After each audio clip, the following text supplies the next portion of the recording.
All right. Good evening, everybody. Welcome to this open public meeting and presentation by Robert Wood Johnson. I'm Council President Tracy Buckley. I'm going to ask the clerk to announce the open public meeting statement. This meeting is called pursuant to the provisions of the Open Public Meetings Law. Notice has been transmitted to the Asbury Park Press, the Newark Star Ledger, the New Coaster, and by posting at the Borough of Tinton Falls Municipal Building and filing with the Borough Clerk all on June 9th, 2022. This agenda is complete to the extent known. No formal action will be taken at this meeting. Council may limit repetitive comments and may limit the time of or number of questions or comments from any one citizen to ensure an orderly meeting and allow adequate time for members of the public to be heard. Thank you. At this time, I'd like to invite everyone to join me in reciting the Pledge of Allegiance. I pledge allegiance to the flag of the United States of America and to the republic for which stands one nation, under God, indivisible, with liberty and justice for all. Thank you. I'd like to ask the clerk to call the roll, please. Mrs. Clay? Here. Dr. Dobrin? Here. Mr. Manginelli? Here. Mr. Nessie? Here. Ms. Buckley? Here. At this time, we're going to have a special presentation. I'd like to first thank everybody from Robert Wood Johnson for attending this evening. We're going to have a number of different speakers. We're going to start with Mike Bruno from Giordano, Halloran, and Cecila Law Firm, representing Robert Wood Johnson. Thank you so much. Good evening, everyone. I am Michael Bruno with the law firm of Giordano, Halloran, and Cecila. I'm counsel to RWJ Barnabas Health. We're excited to be here this evening for this presentation of proposed Vogel Medical Campus on the former Meyer Center property. I'm sure everybody's familiar with the parcel, but we will be describing in some detail the proposal for development of that property as a new medical campus.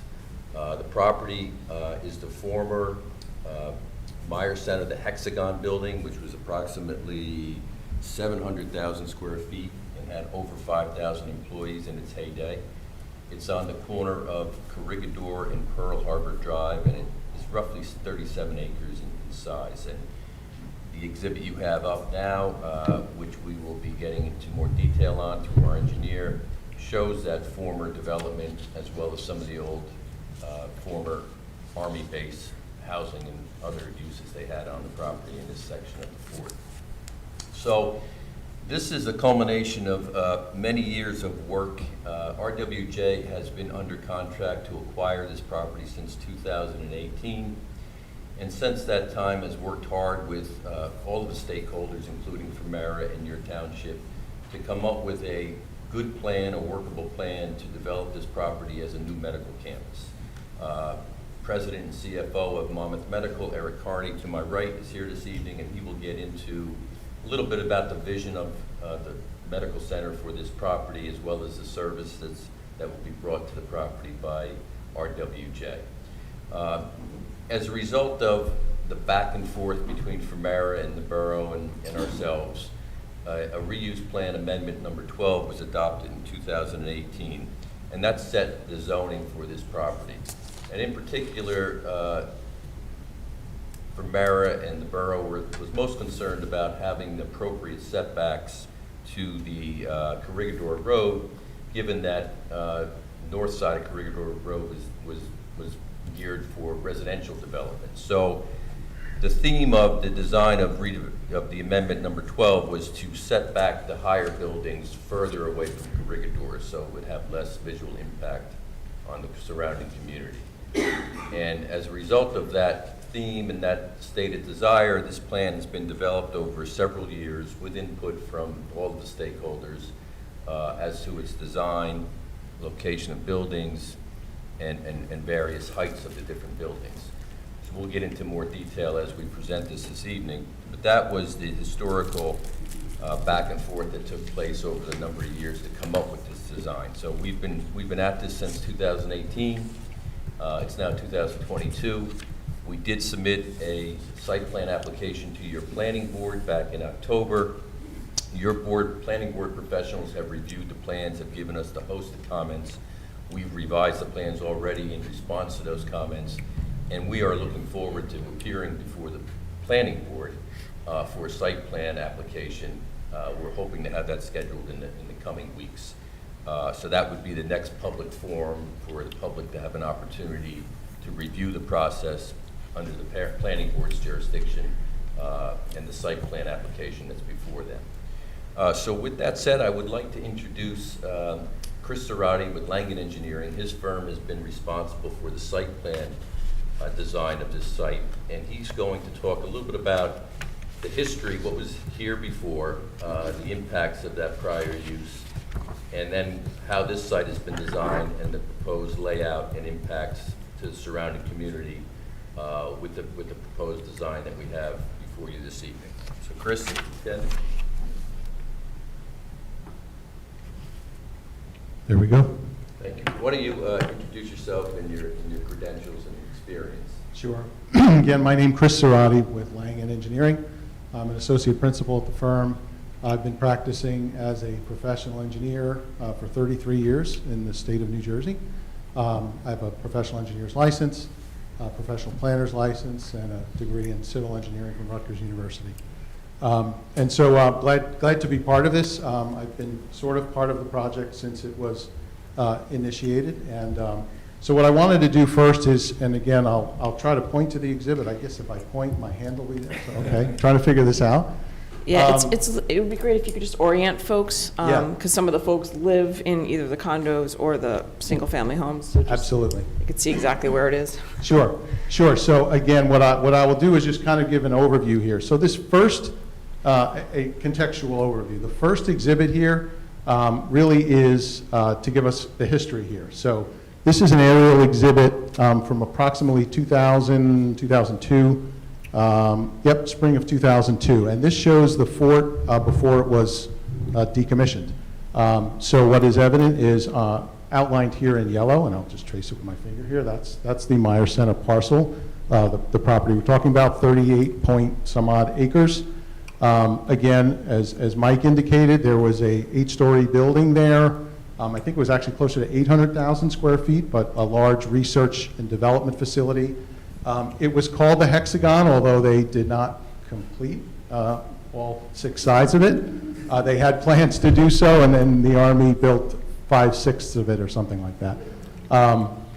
The site to the again, north is up on the plan. So to the west, obviously, Pearl Harbor Road immediately to the west. The municipal DPW complex lies there to the west, and the municipal center where we are today, also to the northwest of the site. Garden State Parkway to the west. And then north of the site, Corregidor Road existed there. There was surface parking north of Corregidor that served the Meyer Center as well. Surface parking on the site, and then to the north, what is now residential development and the Commvault facility and Trinity Hall. All of that was a combination of mostly Army housing and some other facilities. There is the firehouse, which was to the east, immediate east of the site. That still stands today. And then industrial-oriented facilities, again, Army facilities flanking the eastern property line, and then open land and some other ancillary facilities, the gas station out on Laboratory Road. It was a convenience store out there, a recreation center, and then to the south of the property lies a stream corridor, a wetland area, which is these trees here, and another research facility called the Pulse Power Facility. So heavily a research and development center. We understand there were approximately 5,000 employees that worked at the Meyer Center in its peak. I think my father-in-law was one of them, actually, a little personal story. But that was a very intense development. It had access both to Pearl Harbor Road, multiple entrances to parking. It had access to Corregidor Road, and then from there out to surrounding county roads and to obviously the Parkway. So, in context, this was always a very intensely developed site. The actual distance from Corregidor Road is worth noting. It was about 80 feet to that, This northern end, I believe the building there was 7 stories. The 8-story portion was in the rear. But that was only set back about 80 feet from Corregidor. And so similarly, about maybe 100 feet from Pearl Harbor Road. So fairly tight to the roadways. The building really centered in the site. And there it was until 2020 or so, when that building was demolished. The EDA took that on in conjunction with Famera, and so that building was demolished. The site essentially stands as it looked when the demolition was complete. All the debris cleared from the site, sort of a gravel or mulch, left behind, but really no other improvements there. Some of the utilities been removed, capped, water capped at the streets and so forth.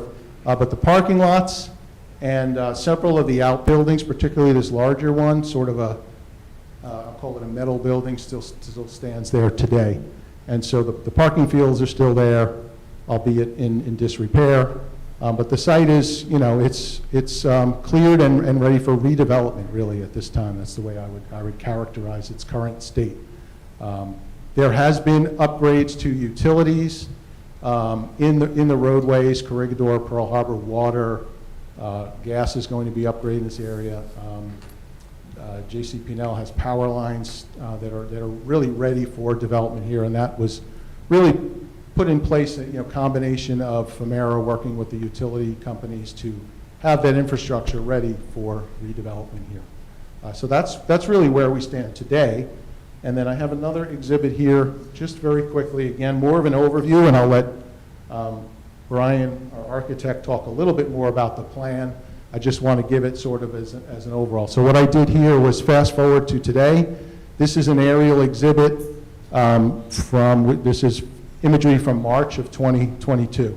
So you can obviously see here the new residential development that is to the north of the site now, Comvault to the northeast, the single family homes to the further to the east from the site, obviously still the DPW municipal facilities to the west, still the wetland area and the Pulse Power in its own sort of state of vacancy, and again, the site itself kind of lying in between all of that, laid out with access to Pearl Harbor, access along Corregidor, again similar to the way the Myers Center development operated there. The sort of 4 main structures, I'll just kind of point them out. The Cancer Center would be this building on the westerly side of the campus. That building is or will be a 5-story building, and it is approximately 290 feet set back from Corregidor Road. Contrast that to the 80 feet, the Myers Center. The main hospital building is this sort of square white structure in the center of the site. Again, it is set intentionally well back from Corregidor, really tucked into the central portion of the site, and it's set back 528 feet from Corregidor Road. So again, contrast that to the 80 feet of the Myers Center. Then lastly, the medical office building, that would be a 4-story building. That's set back 181 feet from Corregidor. And the parking garage, which is, again, behind that, kind of adjacent to the hospital. So that's sort of the big picture. The only other thing I would mention is that we're actually reducing our motor vehicle impervious coverage significantly by implementing parking structure on the site. No structured parking was present with the Myers Center.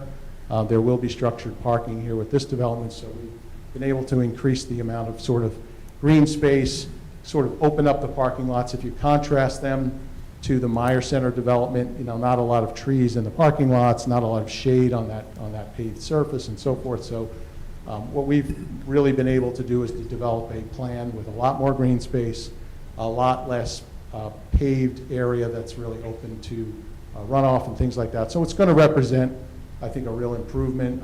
Obviously, we're designing this with all the necessary stormwater and so forth, facilities, all of that to be well discussed at our future planning board meetings. But that's sort of the overview from a site plan perspective, and I'll turn it to Mike to see if there's anything else he wants me to cover. Yes, Chris, we're going to get into what these buildings are going to look like, and then obviously the services that are being provided. But could you just briefly describe it? This is proposed to be developed in 2 phases. Could you just briefly describe to the public and council phase 1 and then phase 2? Sure. I think, Brian, you have those. I won't want to put them up right now, but Brian will get to more detail. But let me just in context cover that. The Cancer Center building, so again, the building on sort of the westerly edge of the campus would be the first building. The parking to the north of that and all along Pearl Harbor. Yeah, we'll just do that. We'll skip ahead. There's phase 1. So it would be, again, that Cancer Center building, parking to the north of it, parking to the south of it, and parking back here. So it would be all surface parking. Temporarily, there would be a loading function at the easterly side of the Cancer Center until such time as the hospital is built. So this would be the first phase of the project as it's initially developed. And Chris, we talked about the reuse plan and Plan Amendment 12. This was carefully designed to make sure it complied with the requirements of that plan, correct? Yep. Yeah, absolutely. In fact, some of those setbacks we're well in excess of what's required of us. Thank you. All right, so let's get into what the buildings are actually going to look like. And I would like to introduce Brian Norkus, who's the lead architect with HDR on the project. Brian, just for the benefit of the public and council, could you identify your experience and your licenses? Sure. Brian Norkus with HDR Architecture. I've been a licensed architect in New Jersey for about 30 years, and 20 years of which I've been designing healthcare facilities.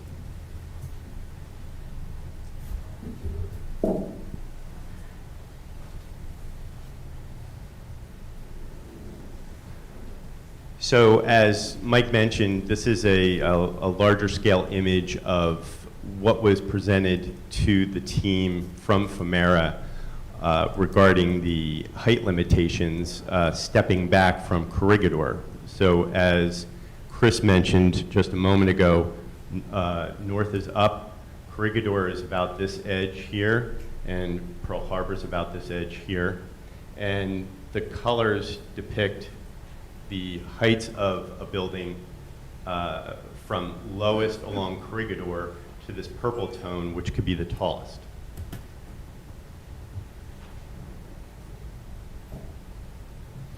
And as Chris mentioned, this is what we call phase 1.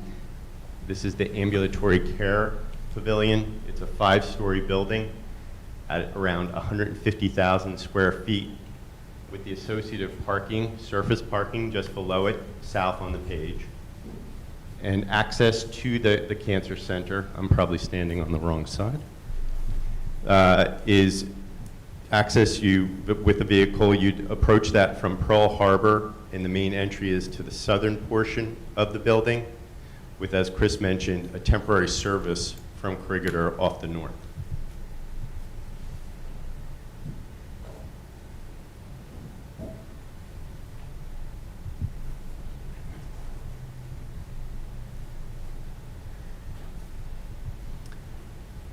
So phase 2 is what we consider full build.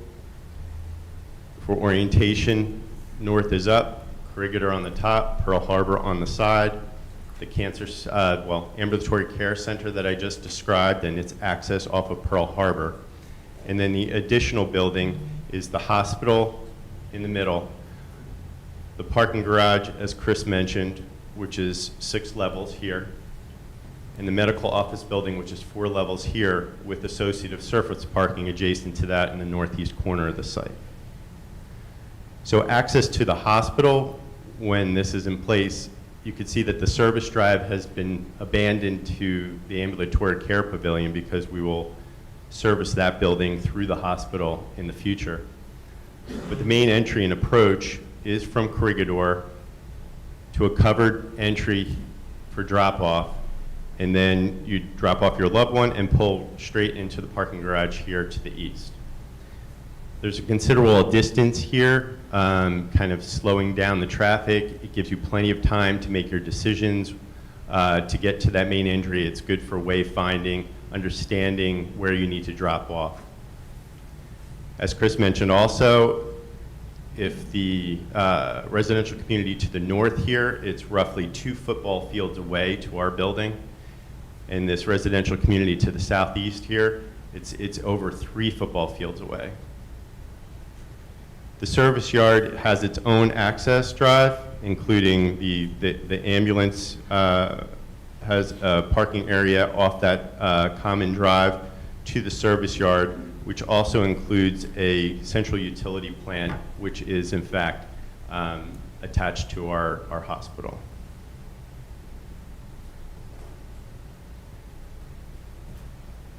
So now I'll get into some of the imagery of the building.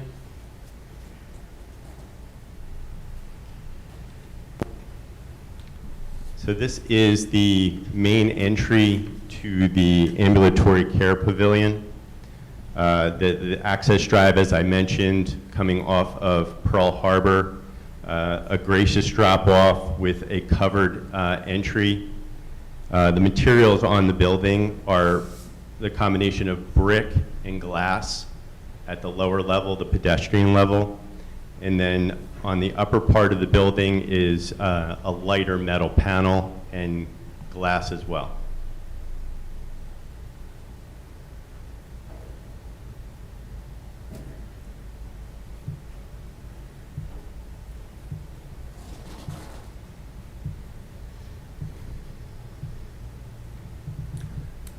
So this is a bird's eye view, as if you were along the Cricketer main entry looking back towards the hospital. And what you see is the drive aisle, vehicular drive aisle to get to the main entry, that covered main entry that I discussed.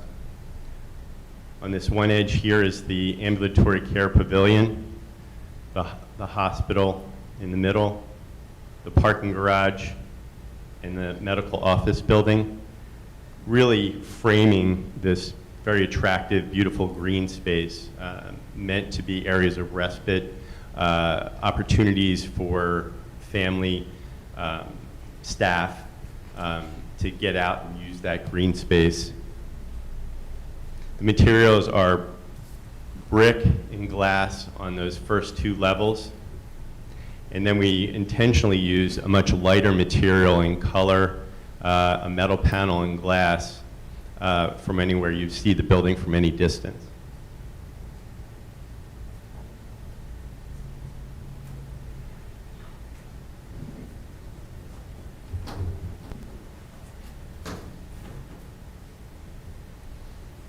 So this is an aerial if you were hovering about the medical office building, looking back towards that green space, that planted environment in front of the hospital main entry.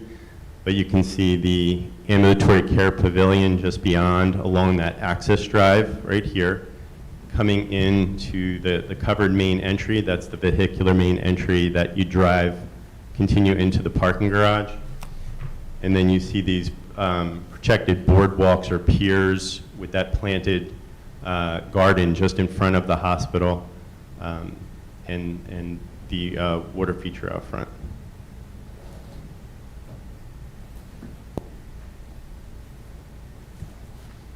And the last is more of a pedestrian level view if you were looking back towards the hospital and the ambulatory care pavilion, about that planted area and seating environment just outside the main entry of the hospital for, like I said, areas of respite and opportunities to engage the landscape. Thank you, Brian. Now I'd like to introduce Eric Carney, who's the president and CFO of Monmouth Medical Center, to talk a little bit about the services and new campus that's hopefully coming shortly. I think this mic is dead. Oh, let me. I can do Brian's first. Do I have to give my credentials as well? Sure. Sure. My name is Eric Carney. I'm the president and CEO of Monmouth Medical Center. I'm a clinician by background. Mike's made me a finance guy tonight. I'm sorry about that. So I've been in healthcare for 27 years. I joined Monmouth Medical Center in 2016 as their chief operating officer, and was blessed I'm privileged to become the CEO in 2019. By training, I'm a respiratory therapist, so I spent much of my career at the bedside and then transformed into leadership roles. And it's an absolute honor to be here with you this evening and sharing the vision for the Vogel Medical Campus. So just as a bit of background, Monmouth Medical Center has been in existence for over 130 years. We're really a regional medical center. We draw patients through all of Monmouth County and even into northern Ocean County. So patients come from really throughout our entire service area for care. We have over 20 locations throughout the county. Many of those locations, if not all of them, are outpatient locations. And so as we look forward to the future and we're looking at how, as healthcare providers, we transform care, we have fundamentally understand that we have to reduce the barriers that people have to getting care, and very often those are geographic. So a big part of our strategy and our plan, and the reason why we're here tonight, is really to bring our high quality, world-class care closer to home. It's important to note that we're not just healthcare providers, we're also educators. So Monmouth Medical Center trains residents from the Robert Wood Johnson Medical School. We have 8 residency programs and different specialties. We also we're also a home for the medical students at Rutgers, and we train nurses, physical therapists, pharmacists, and many other technical and non-technical individuals, and really preparing them for their careers in healthcare. So our overall mission at RWJ Barnabas Health, who Monmouth Medical Center is a part of, is to improve the lives of everybody we serve and improve the health of our communities. We understand that in order to do that, not only do we have to be outstanding healthcare providers, we have to be good community members. We have to contribute economically to the communities we serve, and that's a big part of what we are doing as part of this project. So what I'll do, I'll take us through what the individual buildings, what clinical services will be offered, and just further expand upon some of the phasing. So phase one, we've called it tonight a cancer center and an ambulatory care center. It is an ambulatory care center that's going to have our cancer services as well as a surgery center and an imaging center. So I'll start with our oncology services. Many of the services that will be relocated to this location are currently housed within Monmouth Medical Center in an outpatient center that we have adjacent to Monmouth Medical Center. This will be our medical oncology services. It'll be our radiation oncology services, our surgical oncology services, as well as any of the support services that we would need to care for our community. This includes a lot of our therapy. Oh, thank you, Brian. This will include our psychosocial services and support services. Again, so it's all a one-stop stop for anybody who is diagnosed with cancer to receive care. I want to note that our cancer center is currently associated with the Cancer Institute of New Jersey. It is the only National Cancer Institute designated cancer center in the state of New Jersey. Why this matters is because cancer centers are really, the care that's provided with cancer is dependent on the clinical research that supports the care that we provide. It's based on the level and the qualifications of the physicians that provide care, and the NCI designation really is that gold standard. And so we are so proud to be part of that. We will be bringing that to the Vogel Medical Campus and incorporating it into the state-of-the-art facility. Our imaging services will be a full-service imaging center like you would find in any private imaging center. We'll have MRI, CAT scan, ultrasound, plain film, X-ray. So your basic and more comprehensive imaging services. All right, and our surgery center will be a 3-bed surgery center, similar to what you would see in a freestanding surgery center, and that's located currently in many communities. And the surgeries that will be performed there during phase one will be very low acuity surgical procedures that do not need hospitalization or a post-operative stay. As we turn to phase two and we start to look at the acute care hospital, we are going to be our plan is to open a 250-bed hospital that will house our medical and surgical care. It'll house our labor and delivery and postpartum care, our pediatric care, and including our PICU and our pediatric intensive care unit and our neonatal intensive care unit. It's important to note that this location will not include inpatient behavioral health services. So there'll be no inpatient behavioral health beds at the Vogel Medical Campus. We'll also have an emergency room that'll be a full-service pediatric as well as adult emergency room. And we'll have all the customary outpatient programs that you would normally have in an acute care hospital, like cardiac outpatient, as well as endoscopy and breast imaging services. The project is expected to be completed by the year. This phase 2 of this project is expected to be completed by the year 2029. At the completion of the project, we expect that there will be 1,000 new jobs created for this location. And when we refer to phase 1 of the project, we expect that project to be completed by the beginning of 2025.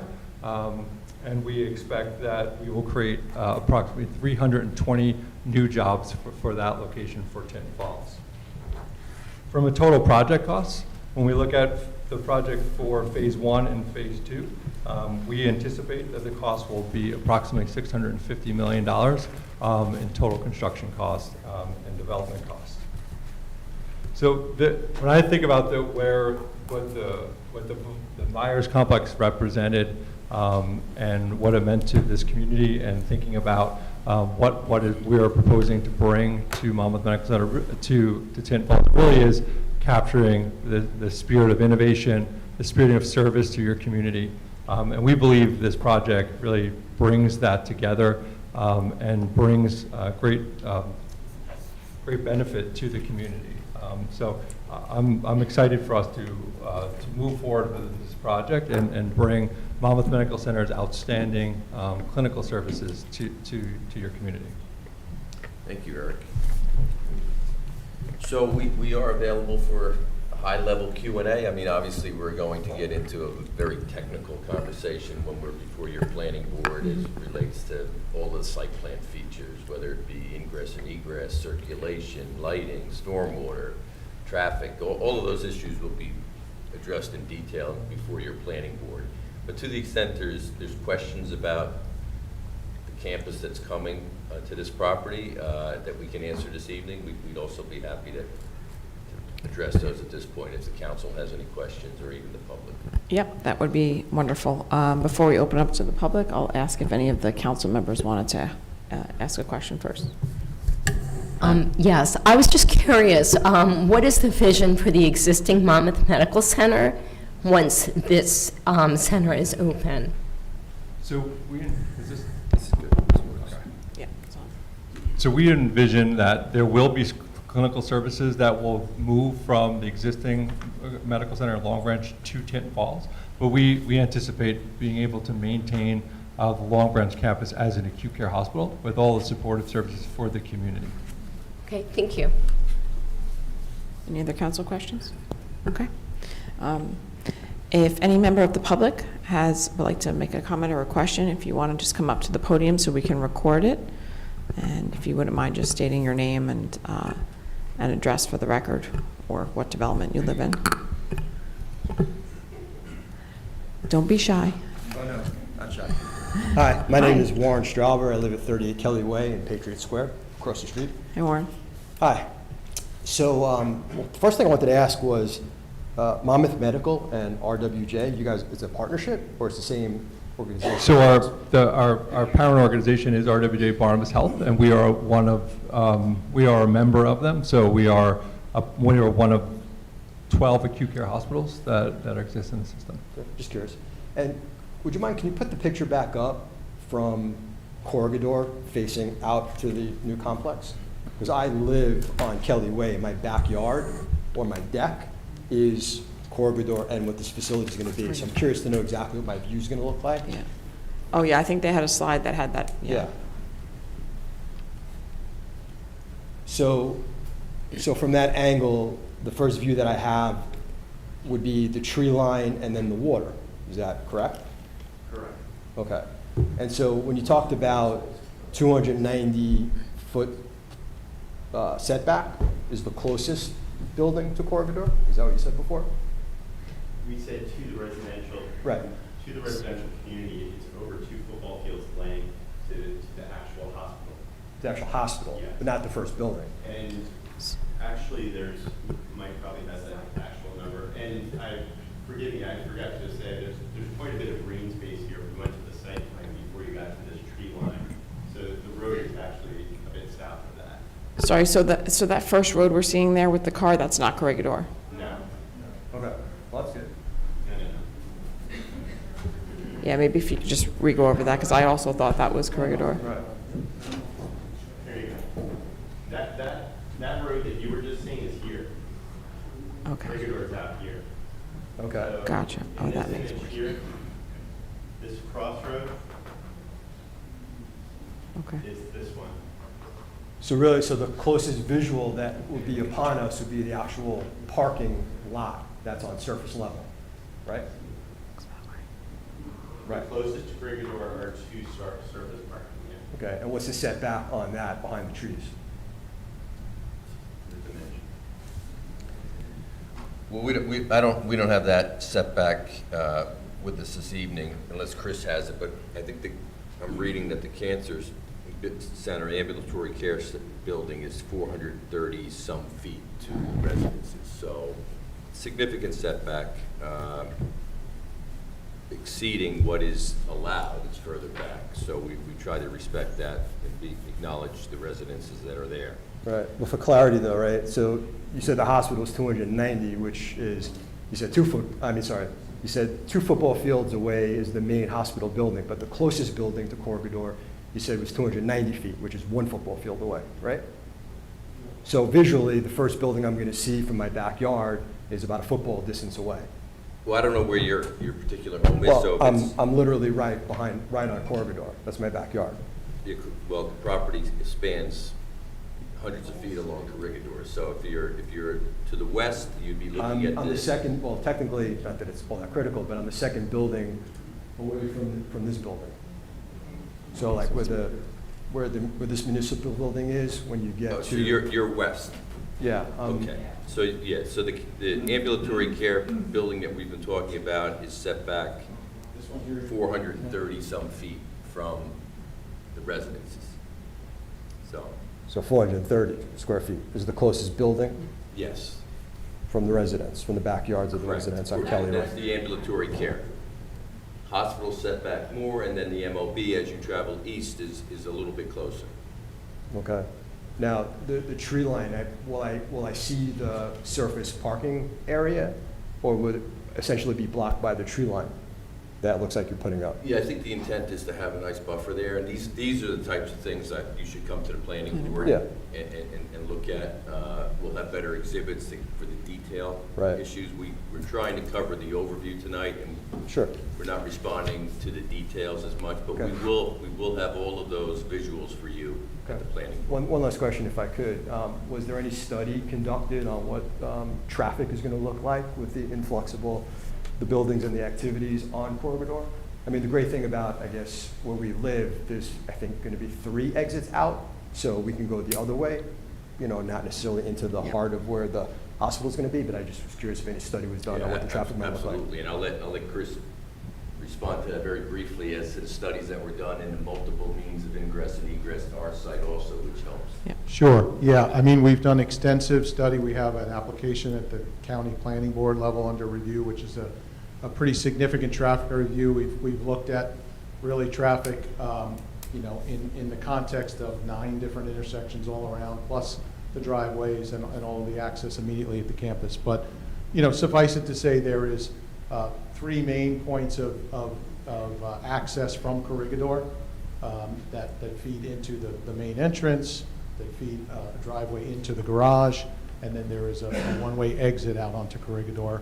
And on Pearl, there are a few more entrances. Again, they're designated as main entry and exit, related to the ambulatory services or the cancer pavilion, employee parking with multiple points of access, and then the service access. And I point that out only because it's service and ambulance access will really be relegated to this location down here on Pearl Harbor Road. And that goes into the service dock, which is intentionally, again, at the back of the facility, back of house, well screened and out of view from the residential areas. Okay, thank you. Right now, it's a one-way street going in each direction. We're going to widen the roads. Is it going to be more than one lane, or is it going to stay the single lane on Corregidor where it's one way each way? There'll be a turning lane. It'll be alternating left turn lanes that will be introduced. So there will be a bit of a Deceleration widening. and acceleration. So it'll be what we call a 3-lane section with Okay. left turn lanes, alternating depending on which direction the left turn lane's needed. Okay, got it. And Thank you'll you. have those details will be at the planning board, right? Like those Sure. more detailed schematics? Okay. Okay, thank you. Yep. Thanks, Warren. Yes, sir. Hi. Good evening. William Lewis, 22 Heliport Drive, Thank you.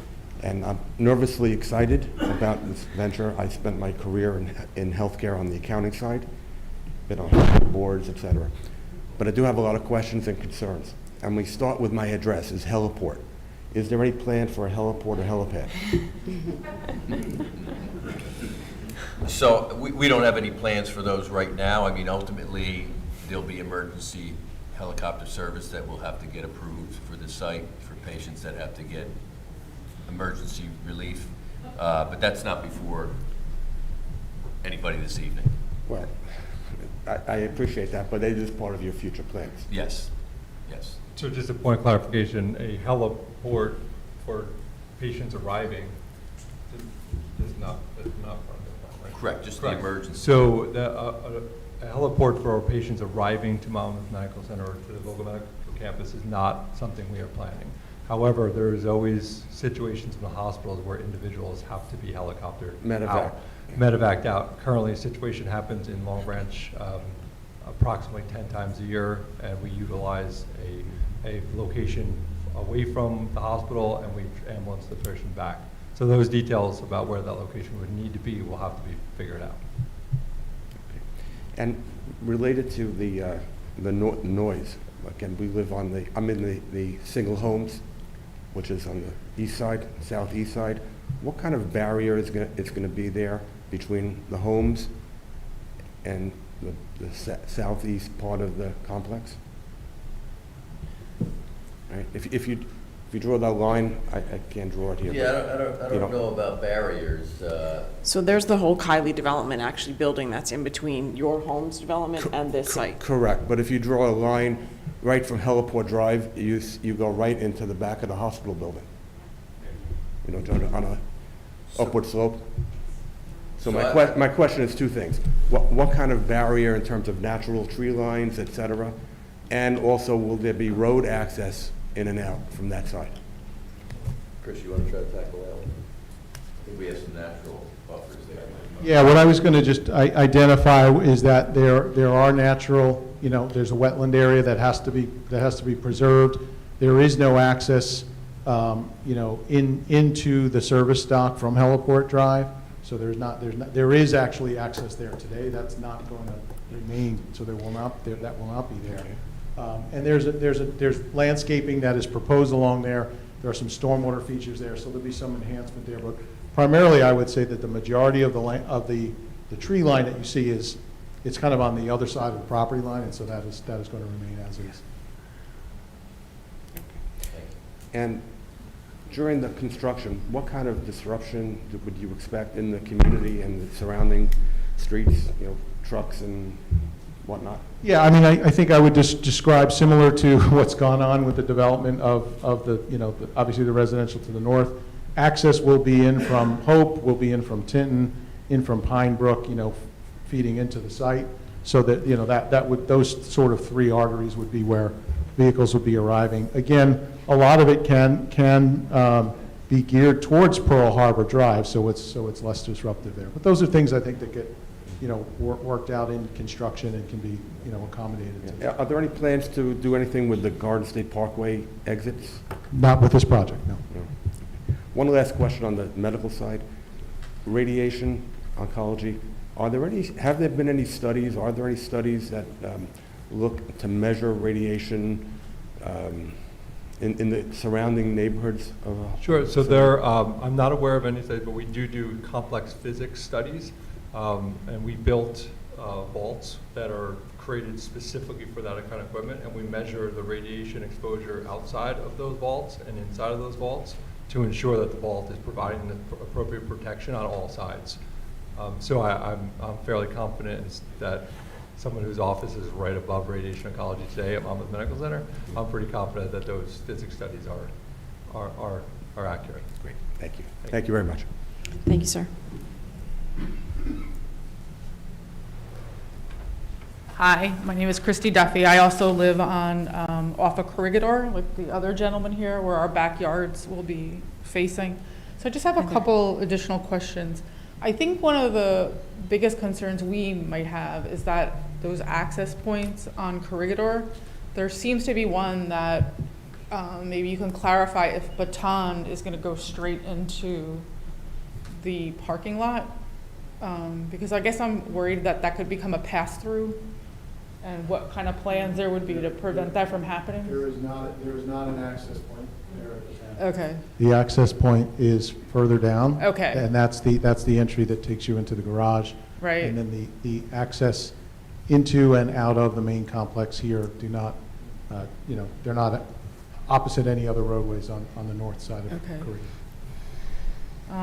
The other one about the emergency care, once it's open, because I've never lived directly by a hospital before, but what would we be expecting with ambulances coming in and the noise maybe from that, just based on the history and So we partner currently with our EMS providers because where we currently are, we are good neighbors in Long Branch. So our EMS providers understand the importance of having sirens down when approaching through residential Okay, areas. gotcha. I can share based on the traffic that we currently have at Monmouth Medical Center, we see approximately 13 ambulance visits a day. It's about 10% of our total emergency room visits come via ambulance. Since the communities we serve are very similar to where we are in Tinton Falls, we do service Tinton Falls currently. We anticipate the same amount of traffic into this Okay. emergency room. And then you said there would be no inpatient behavioral. And I know that presently at Monmouth Medical and Long Branch, there is an outpatient behavioral center. Is that moving to the new site, or will you have something similar to that? So our plan today is to have our outpatient behavioral health program stay in Long Branch with Okay. our inpatient behavioral health. So we shouldn't be expecting like a clinic to be there? No, we do not Okay. anticipate having outpatient behavioral health clinics. Okay, I think that's it. Thank you. Thank you.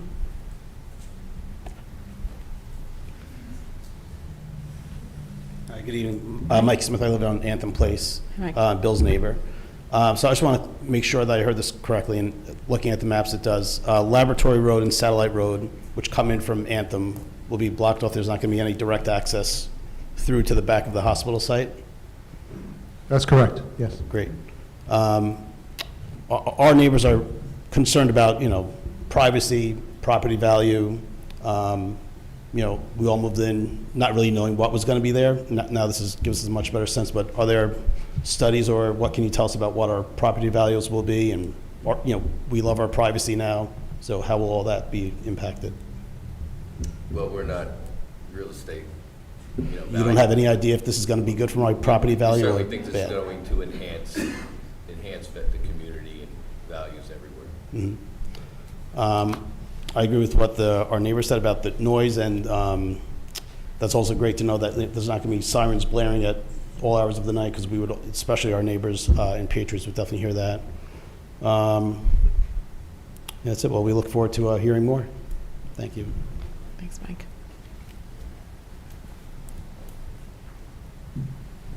Hi, good evening. Hi. I'm here representing my daughter. She lives on Kelly Way, right in back of Corregidor. Sorry, what's your name, she's- just for the record? I'm sorry, Brenda Hayes. Hi, Brenda, and thank you. She was called out of town on business. A big concern would be the lighting from the facility that directly affects the people right on Corregidor and those homes back there. In the evening, will any of these lights be dimmed in the parking lot or anything to make it so that it's not going right into their bedroom windows and right into the backyards? That's a great question. I mean, we designed it to not have the impacts, the spillage off the property. It's a detail that we'll get into before the planning board. We're not really prepared this evening to talk about the Yeah. lighting, but it is something that was planned and thought of, and the borough engineer, the planning board engineer is certainly aware of that, Yeah, and because it'll be designed to have.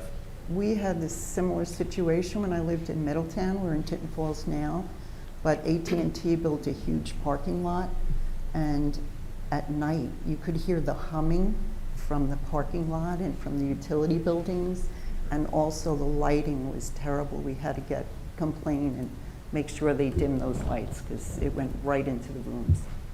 So if you could please address that.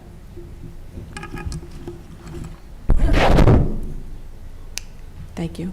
Anybody else? Okay. Good evening. My name is evening. Pavlos Dimitroulakos. I live on 15 Cronenberg, right in Anthem Place. Simple question. At the peak of this development, 2029, how many employees will be in that facility?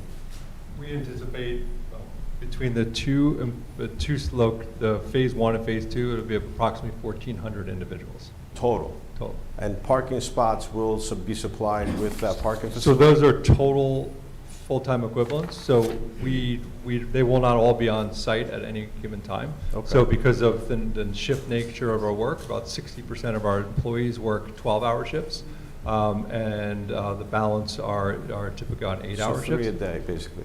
So 3 shifts, so I would, we will be able to address the specific numbers at the planning board meeting, but the total FTE complement, we believe, is 1,400. Okay. Now, with that, with the traffic, which they did mention before, the emergency exit or the emergency entrance would be coming from Pine Brook up. I'm assuming that's the plan. With the facility people, along with new homeowners and the traffic that's currently there, will your traffic plans kind of make the roads bigger, or even your left turn? I don't think that would suffice, because I think that traffic would be too much. On Yeah, top I mean, of the fact you know that, I'll just give you an example. Last week, they were cutting trees on Hope Road, and we were running around in circles trying to get out of our development.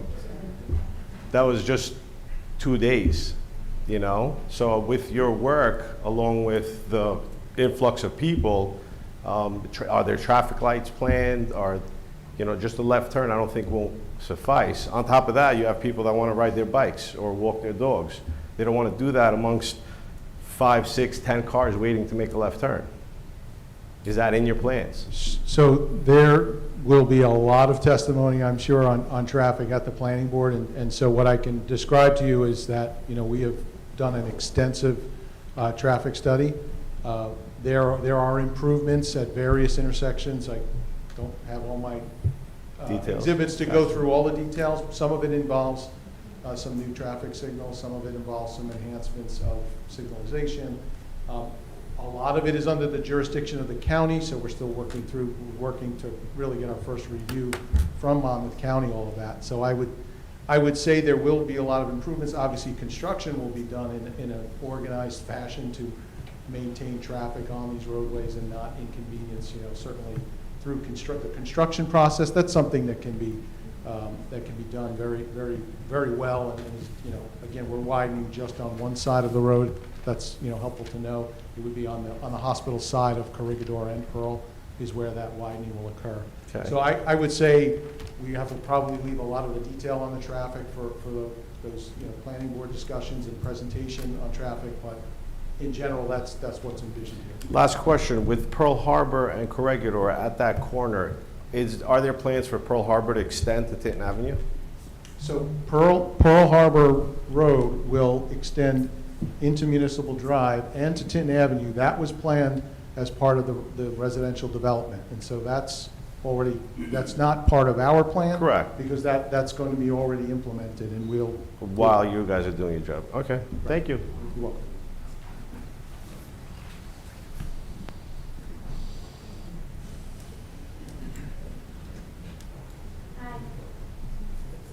Susan Guarino, 2 Brown Drive. Not to be redundant with Councilman Clay's question, but I'm just trying to wrap my head around. So you're closing Jacqueline Wilentz and you're moving the imaging center there, or it's synonymous, you're keeping them both synonymous, and labor and delivery, and the NIC unit and the PIC unit, like, is everything moving and you're closing the Long Branch facilities, or you're keeping them both?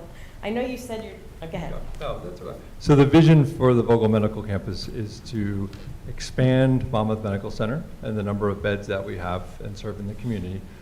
But we will take certain programs like labor and delivery and our neonatal intensive care and our pediatric program, and those will be relocated to the Vogel Medical Campus. Right, with 250 beds, you said, right? And what will remain at Monmouth Medical Center is largely adult medical surgical care.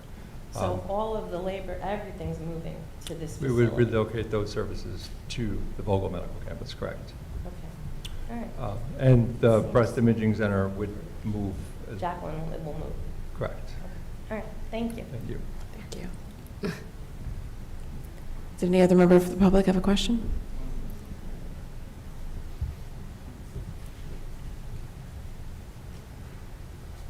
Hello. Hi. I'm Eileen. I live on Midway Road South in Hi. Patriot Square. Hi. Go ahead. Okay. Yep. I wanted to ask, when do you anticipate Phase 1 to begin? So we believe, we anticipate phase 1 to begin in the beginning of 2023. So I'm sorry, say that? the beginning of 2023. So 23. And we believe it's a 2-year construction project. Okay. All right, great. And so with regard to security on campus, how will that be handled? Will that be private security? Is it Tinton Falls Police, some combination? Just want to have a sense of We always what like to you're partner planning. with our local law enforcement, but we do have our own security officers on site that would manage not only what happens in our facilities, but also our campus and our grounds. Okay.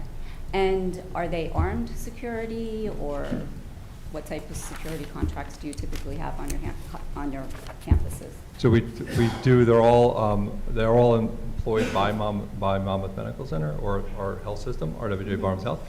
We do utilize armed security staff. They are not, every security officer is not armed. We typically work with retired law enforcement to have armed security on site. Okay. And do they have any purview beyond the campus? No, they do not. Okay. And, whoop, hold on one sec. When you say a 250-bed hospital, give me a sense of what that looks like. Is that bigger or smaller than the hospital that's in Red Bank, or just trying to get, like, 250-bed means nothing to me. So Monmouth Medical That looks Center's like- current average daily census is 240 individual patients. So we are licensed for over 500 beds, but most hospitals in New Jersey do not utilize their full complement of licensed beds. So 250 beds is a fairly sizable community teaching hospital. And compared to, I don't know the exact average daily census of Riverview Medical Center, for example, or Ocean Medical Center, but it's similar. What about the hospital that's down in, down by Neptune?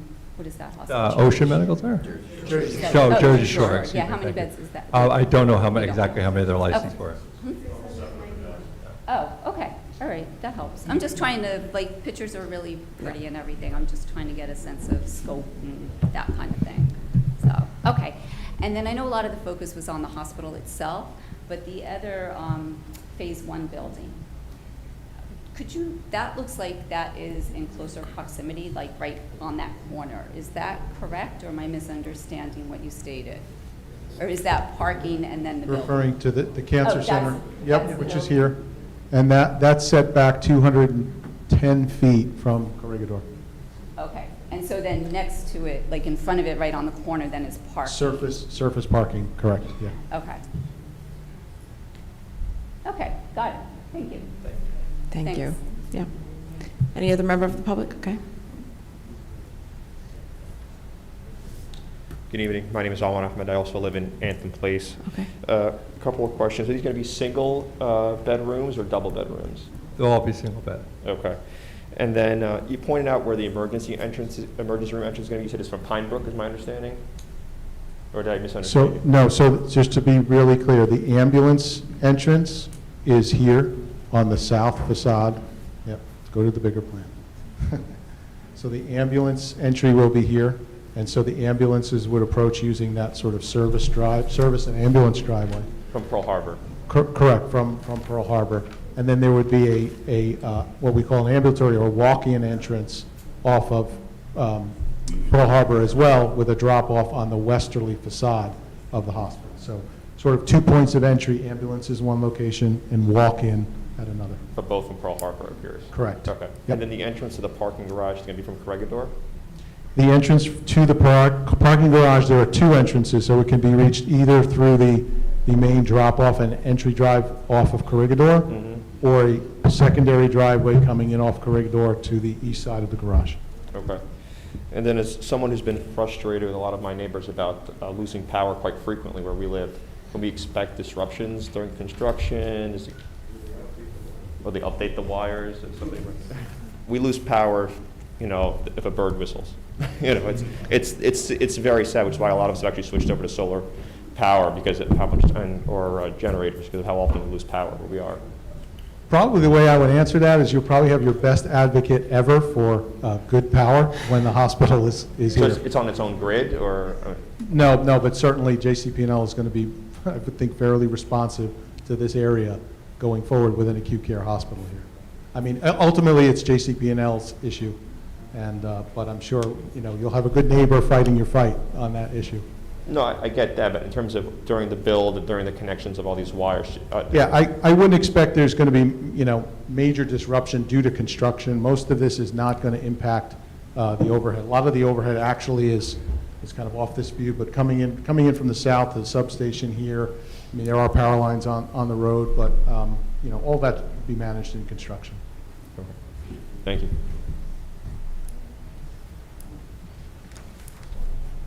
Does any other member of the public have a comment or question? Good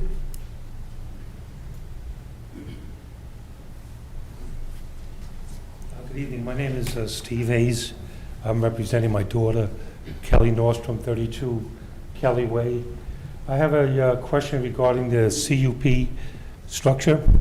I would take it at this point there's going to be a state-of-the-art noise reduction associated with that building. Is that correct?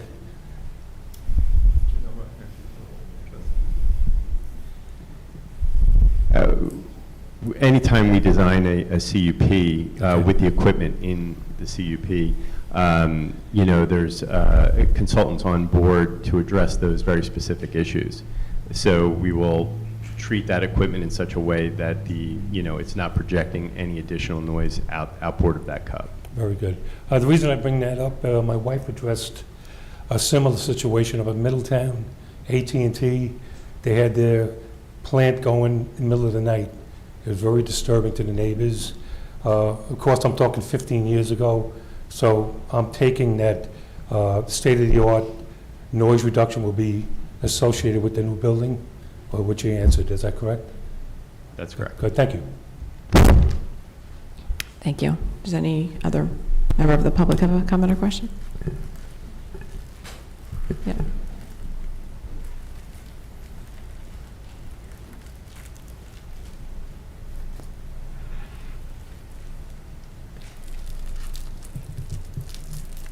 Good evening. Good evening. Ron Neese, 7 Pekin Place, Tinton Falls. One of the questions I have is traffic. All the streets around us here are rated residential, 4 ton to 10 ton. How are you getting everything in here? Just a thought, just throwing it out there. I'm with the fire department too, EMS, fire. Roadways are gonna have to change. There has to be, Phase 1 might not have it, but there's gonna have to be an exit from the parkway here. You're drawing 250 beds, you're gonna be bringing ambulances in here, and most ambulances are over 4 tons to start. Just something to think about. And the infrastructure can't handle it. The volume of cars can't handle it now. Couldn't handle it when the Hexagon was here, let alone the Myers Center. The plan's already out. You're starting construction in 6 months.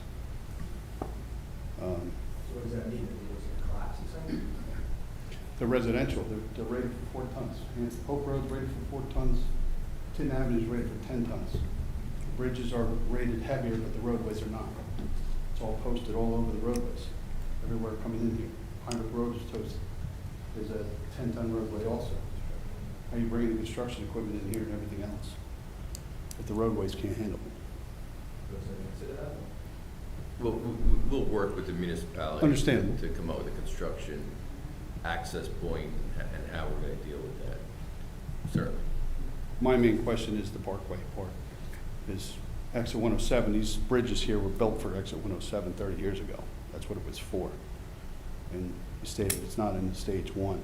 And you're talking stage 2, maybe 7, 8 years from now.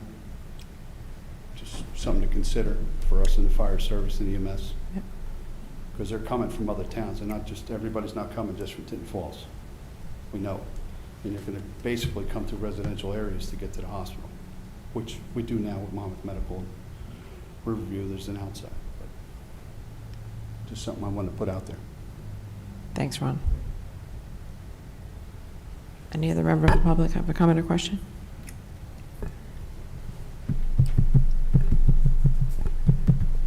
No? All right, seeing none, does any other council member have any comments or questions they'd like? Or a member of the administration? No? Okay. This was very good, thank you. It's like an overview of a planning board without being in detail. And I encourage everyone to show up at the planning board because there'll be more details. It'll probably be more than one meeting, but this was good. Thank you. Yeah, I think that your town wanted some transparency for the public pre-planning board, and we were happy to do that. It's good to get the information out. This is a great story, we believe, so it's good to get the information out. And certainly in front of the planning board, we will address all of the concerns. I think we already have a 49-page review letter from Mr. Neff over there, and that was cut down from the first one. So he's cognizant of the issues. We're addressing He's taking them. notes, so. And we're looking forward to appearing before your planning board and making sure we've covered all the impacts so that. I also heard you state that you're going to be before the Monmouth County Planning Board? So we have an application before the Monmouth County Planning Board. So it's a coordinated effort. A lot of the impacted roadways and intersections are under county roads. either county jurisdiction or borough jurisdiction. So we have to coordinate what the improvements should be and when they need to be installed. So as this is a 2-phase project, some of those improvements can be done as part of phase 1, and then the bulk of them should be done as part of phase 2 when the more intensive use comes here. So that's all being coordinated between the county and the municipality, and ultimately will probably be in an agreement between those parties to address the impacts so they can be taken care of when they're needed. Okay. I just have another, it's really a statement. I think that a very good job was done to get the information out to the public, especially residents that are local to the project. I would just ask that we do the same type of advertising for the planning board meetings where these presentations will take place so that we can ensure that residents are aware of when those meetings are happening. Yep. In addition to just posting on our website, we should do other outreach efforts. Yep, I agree. And when we know if there's a county planning board meeting as well, can you let us know when there's a date on that as well? So, that's great. I just want to thank everybody again for attending. Thank you, gentlemen, for all your time and setting up this presentation. And I think with that, we can have a motion to adjourn. Motion. Thank you, Dr. Dobrin. Second? Second. Thank you, Mrs. Clay. All in favor? Aye. Aye. All right, this meeting is adjourned. Thanks, everybody. Have a good evening. Thank you. Second.